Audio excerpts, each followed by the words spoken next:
Ici le philosophe jovialiste André Moreau. Vous savez que ce qui caractérise le jovialisme naissant, qui s'est développé en tout cas depuis une quarantaine d'années, et le christianisme décadent, c'est-à-dire qui cesse d'avoir de plus en plus une emprise sur notre vie, c'est que le jovialisme met l'accent sur le bonheur et le christianisme met l'accent sur l'amour. Évidemment, on pourrait croire que ces deux termes-là sont compatibles, mais il semblerait que non. Parce que quand on est heureux, on vit en harmonie avec toute chose, on s'aime, on s'aime. Pourtant, le message chrétien est fondé sur l'amour. Or, il y a quelques années, une lettre circulaire de l'évêque de Nicolet à tous ses curés dans les paroisses de son diocèse disait que mon enseignement était antichrétien parce que je m'aimais trop. C'est étonnant. Il y a seulement une part d'amour, de soi, dans le bonheur. Parce que le bonheur, contrairement à ce que beaucoup de gens pensent, ça n'arrive pas par hasard.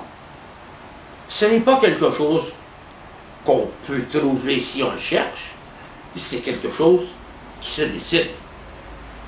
Or, j'ai une attitude assez semblable à l'égard de l'amour. J'ai toujours été un volontariste en amour. Je ne me permets pas d'aimer n'importe qui. J'ai une directive, une orientation très précise en amour. Mais je pense que vous comprenez bien que dans les capsules que j'enregistre ici, il n'est pas question de l'amour entre un homme et une femme, ou entre deux hommes, ou de l'amour des enfants, ou de l'amour du chocolat. Là. Il s'agit du sens qu'on doit donner à l'amour. Est-ce que l'amour peut fonder quelque chose dans le monde? L'histoire nous prouve que non. Est-ce que l'on peut dire que Dieu est amour?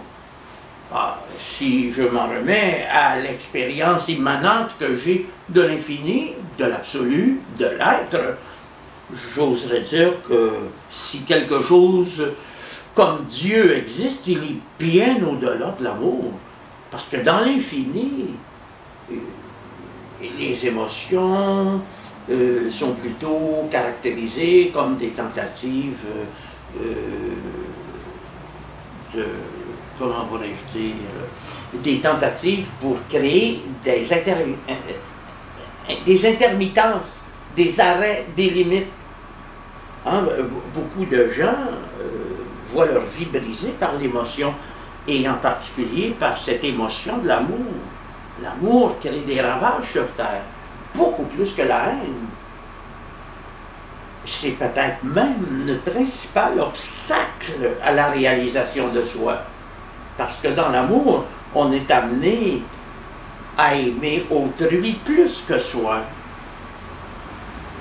Mais le gros problème dans l'amour tel qu'on le connaît, c'est qu'on lui demande de nous rendre heureux. Et ça n'a pas de sens.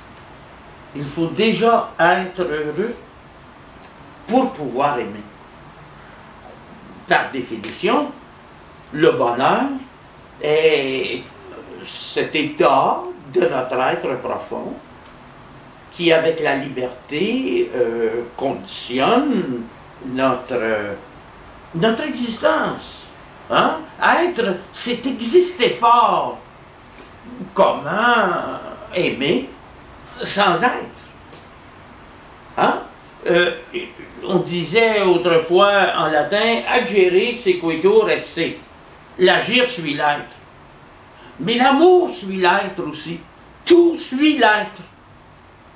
Alors, c'est évident que dans un tel contexte, pour aimer, il faut être. Et comme c'est là la chose la plus, semble-t-il, la plus difficile au monde, les gens n'ont pas d'être, hein? Ils ne vivent pas dans l'être. On pourrait presque dire que l'être n'existe pas. mais qu'il faut le faire exister. C'est notre devoir de le faire exister. Il y a donc très peu de gens capables d'aimer à la surface de cette terre parce qu'ils souffrent d'une carence ontologique. Alors, on voit tout de suite mon point de vue. M'a-t-on compris?